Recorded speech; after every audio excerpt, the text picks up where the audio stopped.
오늘은 너무나 간단하고 분명한 얘기지만 제가 이 말씀을 가지고 여러분에게 그럼 과연 여러분은 정말 부활과 생명을 지금 소유하고 있는가에 대해서 말씀드리고 싶습니다. 이미 눈치를 채신 분들은 알겠지만 제 설교는 이론과 지식을 전달하는 것이 아니라 정말 그것이 되어졌느냐, 여러분에게 이루어졌느냐, 여러분이 그것을 맛보아 알았느냐, 체험해봤느냐, 경험해봤느냐, 소유했느냐를 묻고 있는 거예요. 우리가 다 알다시피 요한복음 11장은 나사로가 죽었다가 살아나는 그 이야기를 가지고 있습니다. 이것은 나사로가 죽었다가 살아나는 이 표적은 무엇을 얘기하고 있습니까? 예수님이 바로 부활이요 생명이라는 것을 가르쳐 주고 있는 거예요. 다시 얘기합니다. 나사로가 죽었다가 살아난 이 기적이 기사가 왜 성경에 적혀 있느냐? 예수님이 바로 나는 부활이요 생명이라는 것을 여러분에게 가르쳐 주기 위함이고 믿기 위함이고 또 여러분에게 이 부활과 생명을 주시기 위함입니다. 예수님은 죽은 나사로를 살리신 분으로서 이제 그분을 믿는 자, 다시 얘기해서 그분을 믿는 자라는 것은 요한복음의 표현은 여러분이 그분 안에, 그분이 여러분 안에 거하면 여러분도 생명을 얻게 될 것이다 라고 성경은 가르쳐 주고 있죠. 예수님이 이 땅에 오신 목적을 요한복음에서는 이렇게 설명하고 있어요. 한번 말씀을 읽어봅시다. 시작.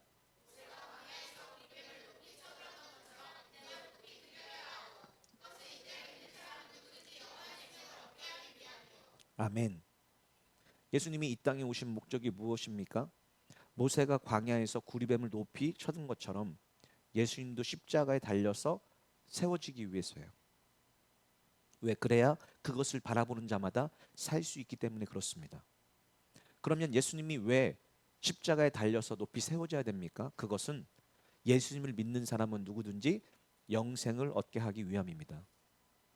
결국 예수님은 이 땅에서 1차적으로는 십자가에 죽으셔서 우리의 죄를 사하시지만 우리의 죄를 사하시는 목적은 영생을 얻게 하기 위함이에요. 안타깝게도 아직도 여전히 복음이라는 것을 그저 십자가에서 죽으신 예수님을 믿고 죄를 사함 받는 것으로 생각하는 사람들이 많이 있습니다. 아닙니다. 복음이라는 것은 죽을 수밖에 없는 우리가 죄에서 구원받을 뿐만 아니라 영원한 생명을 얻게 하는 거예요. 그래서 복음입니다. 기쁜 소식이고 복된 소식이에요. 우리가 교회 다니면서 받을 수 있는 가장 큰 복음 무엇입니까? 영생을 얻는 거예요. 영원히 죽지 않는 것이죠. 그러면 어떻게 해야 그 영생을 얻을 수 있습니까? 그것이 바로 오늘 부활이요 생명 되신 예수님을 우리가 믿을 때 부활이요 생명이신 예수님이 우리 마음에 들어오셔서 나의 주인이 될 때 우리가 삶이 예수님 안에 곧 그분의 말씀 안에 거할 때 우리에게는 부활과 생명이 주어진다. 성경은 지금 얘기하고 있습니다. 모든 인간은 죄로 말미암아 하나님과 단절된 상태에 있어요. 죄라는 것은 무엇입니까? 하나님과 떨어져 있는 상태예요. 이걸 죄라고 얘기합니다. 그런데 왜 하나님과 떨어져 있어요? 죄 때문에요. 그래서 예수님은 이제 십자가로 말미암아 이 죄를 사하시고 하나님과 우리를 화목케 하셨다. 그것을 화목제물로 오셨다 이겁니다. 그래서 예수님을 죽으심을 믿은 사람들은 하나님과 우리 사이가 이제 화목해 되는 거예요. 그러나 이렇게 되지 않으면요. 육신이 살아있는 동안은 지금 다 살아있죠. 그런데 육신의 인생이 목숨이 딱 끊어지는 순간 심판대 앞에서 심판을 받는데 예수님의 생명이 없는 사람들은 두 번째 사망인 이제 영벌을 받게 된다. 이게 성경의 얘기예요. 그래서 여러분이 이 땅의 생명을 마치고 나면 어떻게 될 것인지 아주 구체적으로 다 써 있습니다. 그러면 여러분이 이 육체의 생명을 마치기 전까지 가장 중요하고 가장 우선순위로 해야 될 것이 무엇입니까? 영생을 얻는 거예요. 왜냐하면 이 영생은 살아있을 때 준비할 수 있는 것입니다. 그래서 우리가 살아있는 동안에 가장 가치 있고 우선시하고 가장 중요하게 여길 것은 내가 영생을 받았느냐 받지 못했냐를 점검하는 거예요. 성경은 다 그 얘기로 지금 가득 차 있습니다. 그런데 우리가 예수 그리스도를 믿으면 하나님이 우리를 불쌍히 여겨주십니다. 그리고 그 예수 그리스도가 나를 위해 죽으심을 믿으면 죄를 용서해 주십니다. 그런데 이 죄를 용서함 받기 전에 해야 될 것이 하나 있어요. 제가 그것을 두 자로 뭐라고 말씀드렸냐면 회개라고 말씀드렸습니다. 뭘 회개합니까? 내 죄를 회개하는 거예요. 내 죄를 회개하는 것이 성경에서는 겸손이라고 얘기합니다. 내 죄를 깨닫고 겸손하게 회개할 때 하나님은 예수 그리스도의 그 피가 효험이 되어서 내 모든 죄를 용서해 주신다. 그리고 내 죄가 모두 용서된 그 증거로 성령을 선물로 보증시켜 주셔서 이제 영원히 죄와 싸워 승리하게 하심으로 영생을 우리에게 보증해 주셨다. 성경은 얘기하고 있습니다. 그러므로 우리 모두는 죄를 사함받을 뿐만 아니라 영생을 얻기 위해서 오늘 이 자리에 나온 것입니다. 그렇다면 그 영생은 어떻게 얻어야 됩니까? 거기에 대해서 가장 중요한 말씀이죠. 오늘 그 말씀을 함께 읽어보겠습니다. 자, 읽어봅시다. 시작.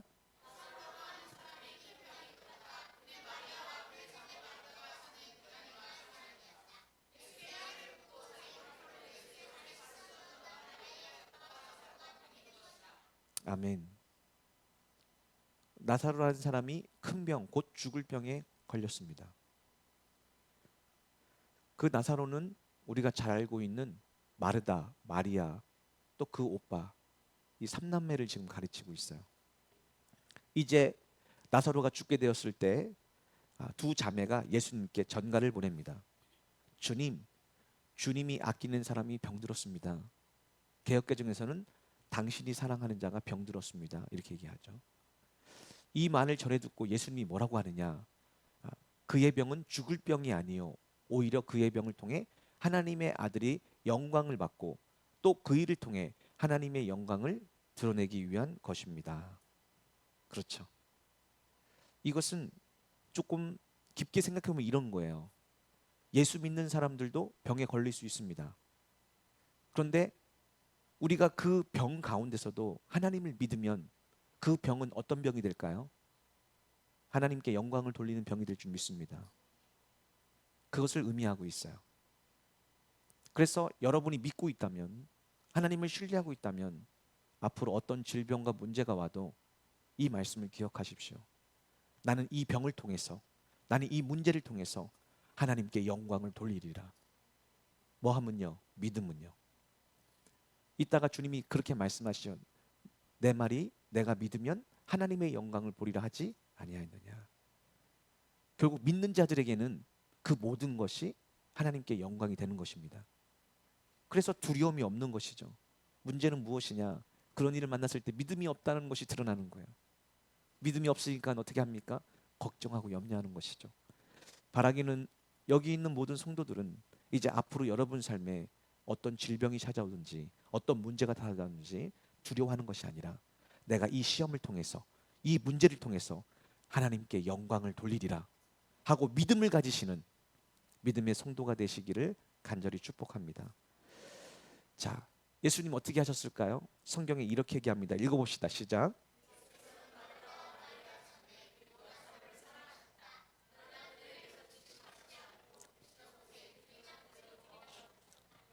아멘. 제가 이 부분 얘기할 때 항상 성경은 앞뒤를 잘 읽어야 된다고 말씀을 드려요. 왜냐하면 우리가 우리의 생각으로 읽으면 앞뒤가 맞지 않습니다. 우리가 우리대로 읽으면 어떻게 됩니까? 예수님이 나사로를 사랑하셨다. 그래서 즉시 가서 고쳐주셨다. 이게 여러분이 생각하는 사랑이에요. 그런데 하나님의 사랑은 전혀 다릅니다. 그래서 많은 사람들이 하나님의 사랑을 오해해요. 하나님은 나를 사랑하지 않는가? 나를 버리신 건가? 또는 나는 축복하지 않는 것인가? 나보다 다른 사람을 더 사랑하시는, 이런 오해를 합니다. 그런데 오늘 하나님의 사랑은 어떤 것이냐? 하나님은 그들을 정말 사랑하셨습니다. 그래서 어떻게 하십니까? 즉시 가시지 않고 계속 머무르십니다. 언제까지요? 죽을 때까지요. 그럼 우리식으로 적응을 해보면 이게 어떤 의미를 갖고 있습니까? 여러분 삶에 고난이 옵니다. 질병이 찾아옵니다. 문제가 찾아옵니다. 그럼 여러분은 그거 가시고 지병을 고쳐주십시오. 문제를 해결해 주십시오. 기도하시죠. 그럼 주님이 즉시 해결해 주실까요? 해결해 주지 않습니다. 언제까지요? 여러분이 죽을 때까지. 여러분이 죽는다는 것은 무슨 의미입니까? 여러분의 생각은 십자가에 못 박히고 예수님을 믿을 준비가 될 때까지, 예수님의 말씀을 받아들일 준비가 될 때까지, 예수님을 나의 주님으로 인정하고 무슨 말씀하셔도 순종할 수 있을 때까지 주님은 기다리시는 거예요. 왜? 그 문제를 주님이 왜 허락하셨어요? 여러분의 자아를 십자가에 못 박아 죽이기 위해서 주신 거예요. 그래서 주님은 기다리십니다. 여러분의 기도는 들으시고 여러분을 사랑하십니다. 그래서 기다리십니다. 언제까지요? 그 문제 가운데 여러분의 자아가 죽을 때까지요. 왜? 예수님은 이 문제를 허락하신 목적이 무엇입니까? 여러분의 문제를 해결해서 여러분을 기쁘게 하는 게 목적이 아니라 여러분이 죽고 부활의 생명을 얻게 하는 것이 목적이기 때문에 그래요. 그래서 지금부터는 여러분의 모든 고난과 문제와 질병을 해석을 달리 하셔야 됩니다. 그리고 기도하시면서 즉시 응답이 안 될 때 기뻐하고 감사하셔야 돼요. 인내하셔야 됩니다. 아, 하나님이 나를 사랑하셔서 내게 영생을 주려고 하시는구나, 진짜 믿음을 주려 하시는구나, 내게 부활의 생명을 주려 하시는구나 하고 인내하시기 부탁을 드립니다. 인내를 온전히 이루기를 부탁을 드립니다. 인내를 왜 온전히 이루어야 됩니까? 그것은 여러분이 조금도 부족함이 없이 준비되게 하기 위함이에요. 그것이 영생이에요. 영생을 받는 비결입니다. 자, 이제 이틀이나 더 그대로 머무르고 계십니다. 언제까지요? 죽을 때까지요. 자, 예수님께서 말씀하십니다. 우리 친구 나사로가 잠이 들었다. 자, 이제 내가 가서 그를 깨워야겠다. 자, 예수님이 잠들었다 표현하니까 제 아들은 이해했습니까? 못했습니까? 못했어요. 그래서 항상 제가 말씀을 드립니다. 이 시대도 똑같아요. 주님이 성경을 가지고 여러분에게 어떤 말씀을 주시거나 꿈과 환상을 가지고 어떤 메시지를 줄 때 이해를 못합니다. 그래서 주님은 지금 잠들었다 할 때요, 죽긴 죽었지만 부활할 거란 의미인데 제 아들은 뭐라고 하느냐? 어머, 잠들었으면 낫겠네요 라고 얘기하는 거예요. 그러니까 이해를 다 못하는 거죠. 그래서 항상 예수님의 가르침을 여러분은 더 받아야 됩니다. 나아가서 성령의 도움을 받아야 돼요. 그래야 그 성경이 주님의 뜻 가운데 온전히 이해될 수 있는 것이죠. 예수님이 제 아들이 못 깨달으니까 가르쳐 줍니다. 예수께서는 나사로가 죽었다는 사실을 말씀하신 거예요. 어떻게 해요? 나사로가 잠들었다. 그런데 제자들은 그걸 듣고 뭐라고 하느냐? 단순히 이제 몸이 나아서 평안해져서 잠이 들었다고 생각했던 것이죠. 14절 읽어볼까요? 시작. 아멘. 예수님이 이해를 못하니까 분명히 말씀해 주시죠. 지금은 성령님이 여러분이 말씀을 이해를 못하면 분명히 말씀해 주십니다. 그러니까 말씀을 받았다고 생각할 때 그 말씀을 가지고 내 생각 가지고 자꾸 생각하지 마시고 성령님 깨닫게 해주세요. 가르쳐 주세요. 이해하게 해주세요 라고 하면 분명히 말씀해 주십니다. 그러면서 예수님은 이렇게 말씀하십니다. 내가 거기에 있지 않았던 것이 너희를 위해 아주 잘된 일이다. 여러분, 우리가 이걸 만약에 신앙이 없이 또 앞뒤에 지식이 없이 이걸 듣는다면 도저히 이해가 안 가는 얘기죠. 나사로가 죽었습니다. 왜 죽었습니까? 예수님이 안 가서요. 지금 우리 식으로 봤을 때는 그렇게밖에 해석이 안 되는 거예요. 예수님이 진짜 갔으면 안 죽었을 텐데 왜? 이들은 이제까지 뭘 보았습니까? 예수님이 손 얹고 기도하면 나을 거라는 것을 알죠.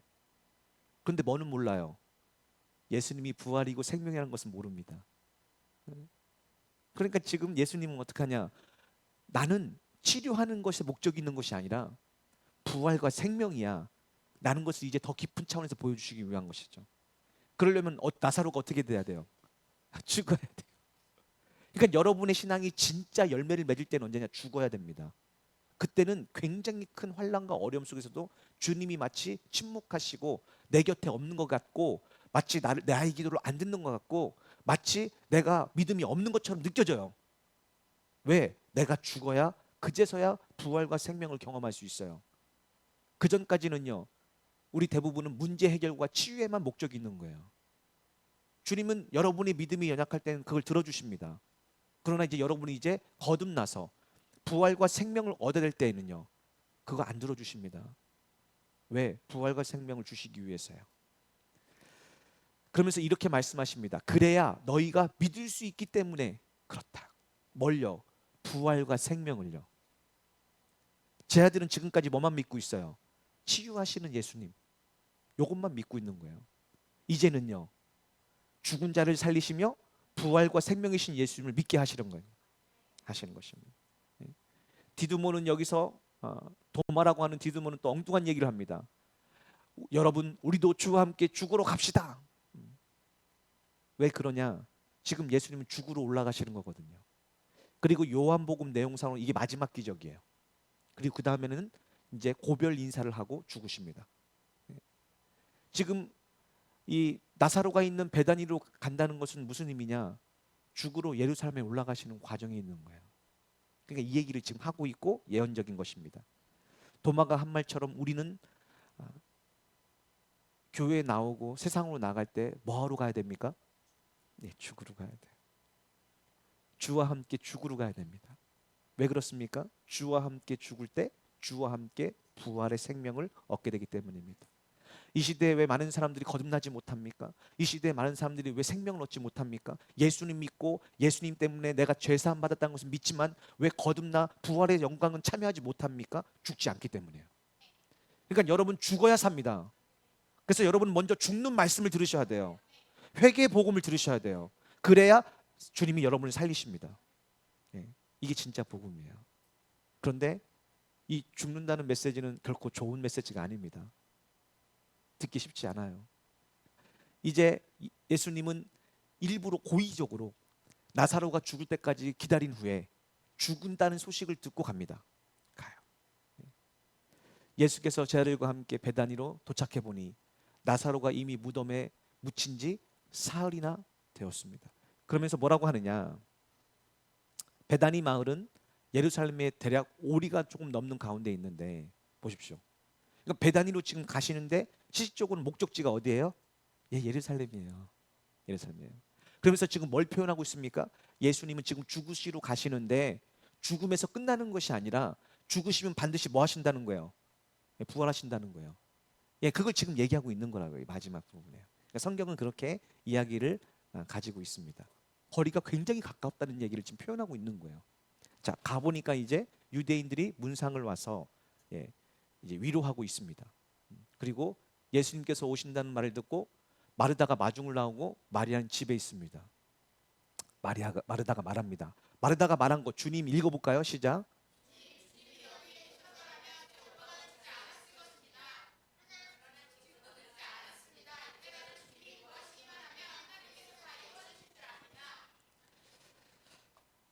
마르다가 얘기하죠. 주님이 진작에 오셨다면 죽지 않을 것입니다. 그러니까 지금 이 마르다는 뭘 믿는 거예요? 예수님의 치유의 능력을 믿는 거죠. 그리고 예수님은 지금 그들에게 뭘 보여주시기 원하시는 거예요? 부활과 생명을 주시는 분이라는 것을 믿기를 원하시는 것이죠. 그랬더니 이렇게 얘기했더니 예수님이 뭐라고 하냐? 마르다야, 내 오빠가 다시 살아날 것이다. 이렇게 말씀하셨다는 것이죠. 그러니까 마르다가 뭐라고 얘기합니까? 마르다가 얘기한 거, 예, 한번 다 읽어봅시다. 시작.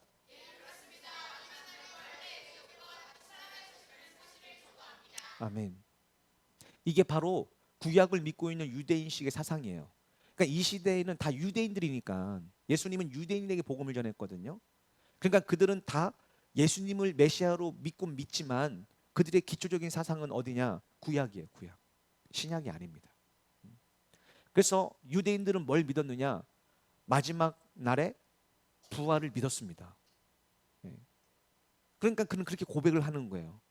근데 예수님은 지금 이 부활을 언제 보여주시려고 하는 거예요? 지금 바로 믿는 즉시 부활의 생명이 우리에게 주어진다는 것을 지금 보여주고 싶은 거예요. 그러니까 앞에 얘기가 마르다가 믿었다는 거예요, 안 믿었다는 거예요? 안 믿었다는 걸 증거하고 있는 것입니다. 그렇게 하시면 돼요. 그럼 예수님이 마르다에게 뭐라고 하느냐? 이렇게 얘기하죠. 읽어봅시다. 시작.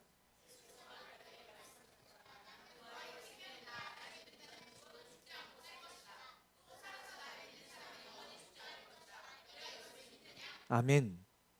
내가 이것을 믿느냐? 나는 부활이요 생명이다. 그러면 이 부활이요 생명이 언제 이루어지는 겁니까? 지금. 왜요? 지금 예수님이 오셨잖아요. 예. 부활이요 생명이신 예수님이 이미 오셨잖아요. 예.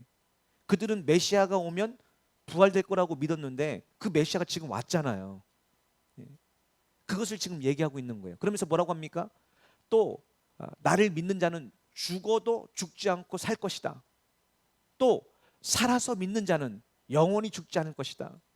내가 이것을 믿느냐? 여러분은 믿습니까? 그렇다면 여러분은 더 이상 사망 권세에 묶이지 않을 것입니다. 신앙은 기도하고 일하는 것이죠. 다시 얘기해서요, 믿고 순종하는 거예요. 이제 오늘 나옵니다. 이게 하나예요. 예, 아무것도 안 하는 게 아닙니다. 믿고 순종하는 것이 하나라는 것이죠. 이것을 온전한 믿음이다 얘기하는 거예요. 예수님은 자신을 소개합니다. 마르다에게요. 왜? 지금 못 믿고 있잖아요. 마르다는 뭐라고 하고 있어요? 마지막 날에 부활할 것을 믿습니다 하잖아요. 근데 예수님은 지금 뭐라고 해주는 거예요? 내가 부활이요 생명이야. 지금 여기 와 있잖아. 내가 부활이야. 마지막 날까지 기다릴 필요가 없어. 이미 왔어 부활은. 얘기하는 거예요. 천국은요 죽으면 가는 것이 아니라 살아서 가는 거예요. 부활과 생명은 산자의 것이지 죽은 자의 것이 아닙니다. 그래서 하나님은 뭐라고 말씀하시냐? 나는 산자의 하나님이다. 이렇게 얘기하시는 거예요. 그래서 저는 여러분에게 오늘 이 복음, 일부러 마가복음을 가다가 이 얘기를 꺼내는 것은 지금 바로 이때 살았을 때 여러분 부활과 영생을 얻으셔야 됩니다. 그것을 지금 가르쳐주고 있는 거예요.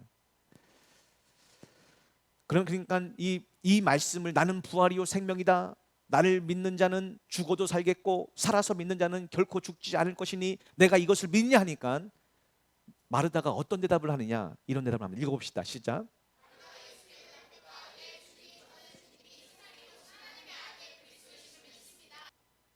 주는 그리스도시요 살아계신 하나님의 아들이십니다. 그러면 주는 그리스도시요 살아계신 하나님의 아들을 믿는다는 것은 뭘 믿는 거예요? 그 예수님이 부활과 생명이라는 걸 믿는 거예요. 그런데 안타깝게도 유대인들도 그렇고 지금 우리도 그렇고 뭐만 믿어요? 주는 그리스도시요 살아계신 하나님의 아들을 믿죠. 그럼 그걸 믿는다는 건 무슨 얘기예요? 부활과 영생을 믿는 거라니까요. 근데 부활과 영생은 안 믿어 지금. 근데 뭐는 믿어요? 예수님은 믿어요. 예수님 믿는데 뭐는 없어요? 부활과 생명은 없어요. 예. 그래서 원래 교회는 복음은요. 제가 늘 말씀을 드리죠. 십자가에 예수님이 없는 이유는요. 원래 교회는 부활을 전파하는 거예요. 예. 십자가를 전파하는 게 아닙니다. 십자가가 복음이 아니에요. 십자가의 복음이에요. 뭘 가르치려고요? 부활을 가르치려고요. 예. 초대교부터 지금까지 교회는 부활을 가르친 거예요. 부활. 예. 얼마나 큰 소망이겠어요. 그런데 이 부활의 능력을 잃어버린 것입니다. 뭐만 믿으니까? 십자가만 믿으니까요. 십자가. 그럼 십자가를 믿으면 원래는 십자가를 믿는다는 것은 어떤 소망을 가지고 사는 거예요? 예, 부활 소망이요. 주는 그리스도시요 살아계신 하나님의 아들이심을 믿는 것은 곧 뭘 믿는 거예요? 부활과 영생을 믿는 거예요. 예. 그런데 지금 이 마르다는 부활과 영생은 못 믿고 있고 뭐만 믿어요? 예, 주는 그리스도시요 살아계신 하나님의 아들임을 믿는 거예요. 그러면 주는 그리스도시요 살아계신 하나님의 아들임을 믿는 것은 곧 뭘 믿는 거라고요?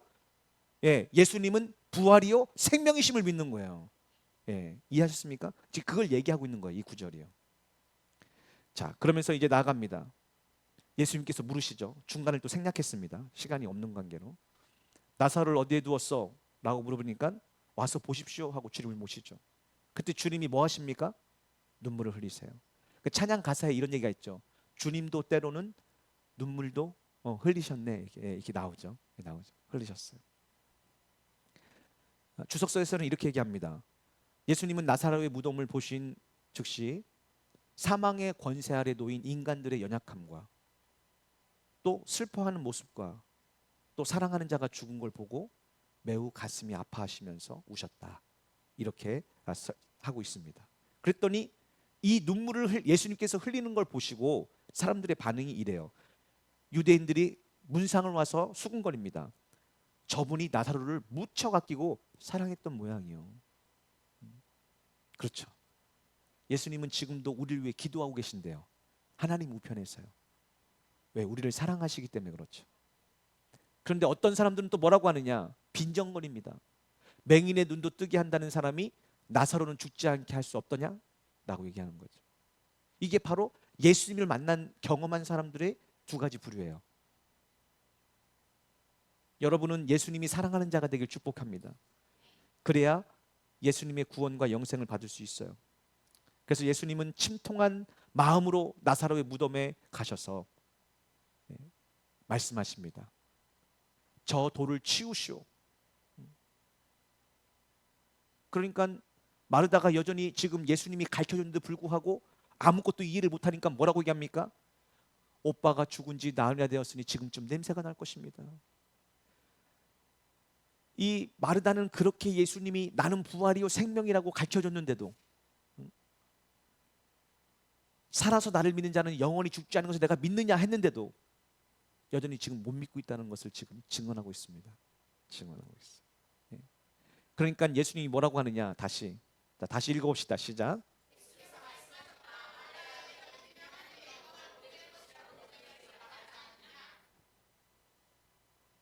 여기서 믿음이라는 단어가 정확하게 나옵니다. 피스티오라고 해서 헬라어로 믿다, 의지하다, 순종하다, 이렇게 세 가지로 해석을 나와요. 그런데 지금 시대와는 다르게 이 믿다, 의지하다, 순종하다는요, 행위를 포함하고 있어요. 지식을 얘기하는 것이 아니라 행위를 포함하고 있다고요. 그러니까 이 시대에 많은 사람들이 믿음을 오해하는 것이 뭐냐, 내가 뭔가 들어서 알고 있는 지식, 그것을 내가 수용하고 인정하는 것을 믿음이라고 생각하는데, 성경 여기서 단어는요, 행동을 얘기해요. 믿다, 의지하다, 또 순종하다, 이런 뜻이에요. 그러니까 처음부터 지금 뭔가 이 시대까지 오면서 우리가 알고 있는 단어들이 왜곡이 많이 되었다는 얘기죠. 여기서 믿음을 정확하게 해석하면 이런 것입니다. 믿음으로 순종하는 것이라고 얘기해요. 자, 그러면 여기 예수님이 내가 믿으면 여기를 어떻게 해석해야 됩니까? 그럼 앞 그 구절로 연결해서 네가 순종하여 돌을 굴려 놓으면이에요. 다 이해하셨습니까? 예. 여러분 항상 믿음이라는 걸 그렇게 생각하셔야 되는 거예요. 여러분 모든 삶이, 다시 얘기합니다. 예수님이 말씀하세요. 명령하시죠. 뭘요? 돌을 굴려 치워 놓으십시오. 여기서 우리의 믿음은 뭐예요? 아, 돌을 치워 놓는 거구나. 이걸 아는 거예요? 아니에요. 돌을 치워 놓는 것이 믿음이에요. 이해하셨습니까? 여러분 삶에 말씀을 듣는 것이 믿으려고 듣는 것인데 그 믿음은 뭐예요? 반드시 순종을 요구합니다. 예, 그렇게 들으셔야 돼요. 그러니까 예수님이 뭐라고 하느냐, 마르다야, 내가 믿음으로 말미암아 지금 돌을 굴러 놓으면 하나님의 영광을 보게 될 것이다 라고 얘기하는 거예요. 여러분에게 얘기하는 거예요. 여러분이 오늘 하나님의 말씀을 읽고 그대로 순종하면 하나님의 영광을 보게 될 것입니다. 예, 이걸 믿음이라고 하는 겁니다. 꼭 기억하셔야 돼요. 예, 이게 믿음이에요. 자, 그러니까 사람들이 어떻게 했을까요? 믿었습니다. 그럼 믿었다는 증거가 뭐예요? 예, 마침내라고 써 있잖아요. 그러니까 뭐예요? 믿었다는 거예요. 이제 안 믿었다가 냄새 납니다, 늦었습니다 하다가 믿었다는 겁니다. 믿으니까 어떻게 됩니까? 마침내 사람들이 돌을 굴려놓습니다. 그러니까 하나님이 이제 역사하시는 거예요. 왜? 순종했기 때문에. 여러분 삶도 똑같습니다. 말씀 듣고 순종하는 즉시 일하세요. 근데 왜 하나님이 지금도 여러분에게 말씀을 주셨지만 일하지 않는 일들이 많이 있습니까? 믿지 않았기 때문이에요. 왜? 지식은 들었지만 순종하진 않아서 지금 갖고만 있는 거예요. 근데 언제 주님이 일하십니까? 예, 순종할 때예요. 순종할 때. 여러분이 믿는 말을 순종할 때예요. 자, 주님께서 이제 하나님께 기도합니다. 왜 기도하느냐? 세상의 모든 사람들이 아버지께서 저를 세상에 보내셨다는 것을 믿게 하려기 위해서 주님은 기도하시는 거예요. 자, 그리고 나서 이제 예수님은 기도를 마치시고 명령하십니다. 나사로야, 이리 나오너라. 예. 그랬더니 죽었던 나사로가 무덤에서 나옵니다. 근데 지금 상태가 어때요? 배에 감겨 있고 천에 쌓여져 있습니다. 이게 바로 죽음의 권세예요. 죽음의 권세는 우리를 묶고 우리를 가립니다. 이게 죽음의 권세예요. 그러니까 주님이 뭐라고 하시느냐? 싸맨 것들을 풀어주어 나사로가 자유롭게 건너갈 수 있게 하시오. 여러분, 이게 부활입니다. 여러분이 지금 죽어 있어요. 사망의 권세에 묶여 있습니다. 덮여 있습니다. 어떻게 살 수 있습니까? 주님이 여러분의 이름을 부르셔야 돼요. 예. 삭개오야 내려와라. 내가 오늘 너희 집에 함께 하야겠다. 그 순간 어떻게 됩니까? 이 가정에 구원이 임했다고 얘기해요. 똑같습니다.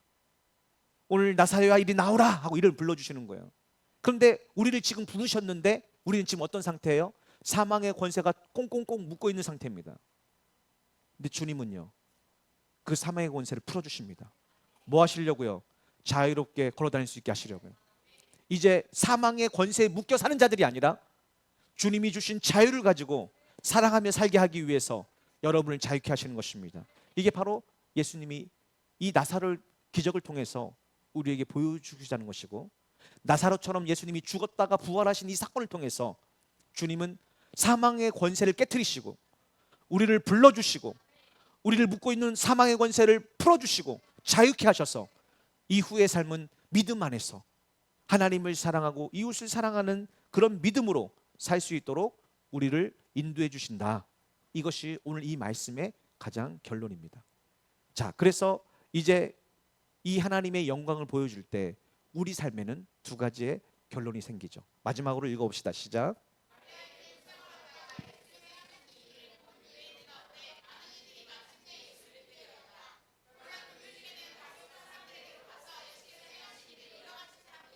아멘. 다시 얘기해서 믿는 사람도 있고 믿지 않는 사람도 있었다. 성경은 얘기하고 있습니다. 부활절을 맞이하여 우리 이제 열방신랑교회 모든 성도들이 무엇을 믿어야 됩니까? 예수님은 그리스도시요 살아계신 하나님의 아들이심을 우리 모두는 믿습니다. 그러나 그것을 믿는다는 것은 어떤 의미입니까? 우리가 마가복음을 통해서 배웠어요. 그분이 하나님이시라는 거예요.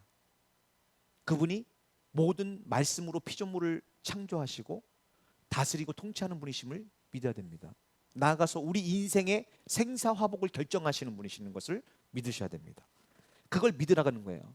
그런데 지금도 종교적으로 믿는 많은 사람들은 대답은 잘합니다. 주는 그리스도시요 살아계신 하나님의 아들이십니다라고 고백은 잘하죠. 그러나 삶의 자리에서는요 전혀 믿음 없이 삽니다. 조금만 병에 걸려도 좌절하고 낙심하고 두려워합니다. 조금만 문제가 생겨도 좌절하고 낙심하고 두려워합니다. 그러나 주는 그리스도시요 살아계신 하나님을 믿는 것은 이제 그분은 부활이요 생명이심을 믿는 것입니다. 우리의 생사화복을 그분께서 결정하신다는 사실을 믿는 거예요. 그러면 이제 여러분의 믿음은 완전히 변하는데 이제 앞으로 질병이 걸려도 어떤 문제가 생겨도 우리의 생각은 믿음으로 생각할 수 있습니다. 어떤 믿음이요? 나사로처럼 이 문제를 통해서 믿음으로 하나님께 영광을 돌리자. 이 문제를 통하여 내가 믿음으로 기도함으로 하나님의 영광이 나타날 수 있도록 주님께 영광을 돌리자 라고 바뀌는 거예요. 그때부터 두려움은 떠나가고 걱정과 근심과 연륜은 떠나가고 여러분 삶에 항상 기뻐하며 쉬지 말고 기도하며 범사에 감사하는 놀라운 축복이 임하게 될 줄 믿습니다. 성경은 이렇게 될 때 여러분 삶에 하나님이 함께 하셔서 여러분이 하는 모든 일에 복을 주시는다 약속하고 계세요. 중요한 건 우리의 믿음입니다. 이제 여러분 믿음이 순종으로 나아가서 예수님이 우리를 위해 하는 기도가 이 땅에 이루어지는 역사, 여러분 삶을 통해 모든 것을 통해 하나님의 영광을 나타내는 역사. 그래서 하나님께 영광을 돌리고 하나님이 주시는 복을 누리며 부활의 영광에 참여하고 영생을 얻고 사는 여러분 되어서 만나는 사람에게 그 생명을 증거하는 참된 증인 되시기를 예수님 이름으로 축복합니다.